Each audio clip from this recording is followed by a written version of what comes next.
What does fraudulent inducement mean? It is generally held that agreements should be made in good faith. For this to happen, all parties of an agreement should provide information that is accurate to the best of their knowledge. Fraudulent inducement refers a tort claim that can be made in instances where acts of good faith are based on information that is intentionally misleading. A person is fraudulently induced when deceit and trickery are used to encourage her to act in someone else's favor. Generally, this also results in her acting against her own interests. Such a situation could arise, for example, if a woman decides to transfer her property to her son who is a physician based on his deceptive diagnosis that she will soon die.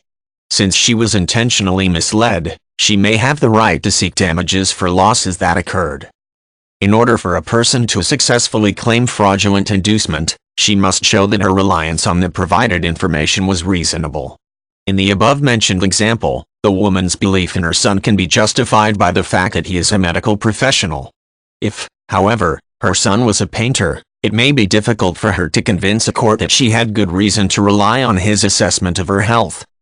A person also needs to show that the fraudulent information was used as a basis for decision-making. One party may make claims that deceive another party. Courts, however, tend to assess how large a role the deceptive information played in the choice that a person made. Fraudulent inducement claims can be made with regards to both oral and written contracts. It should be noted, however, that reliance on an oral contract may prove harmful to the aims of a person who claims that she was fraudulently induced. Courts have often ruled against such claims on the grounds that the information upon which a person relied should have been in writing.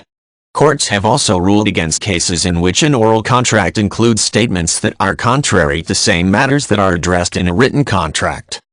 There are instances, however, when a person may feel misled but the misleading party did not act intentionally. Such instances often stem from the online sale of used goods. In many instances, the sellers provide descriptions using terms such as good condition or almost new. These terms usually lack universal standards, meaning that one person's assessment can be wholly different from another person's. Fraudulent inducement claims brought in these cases are likely to be fruitless.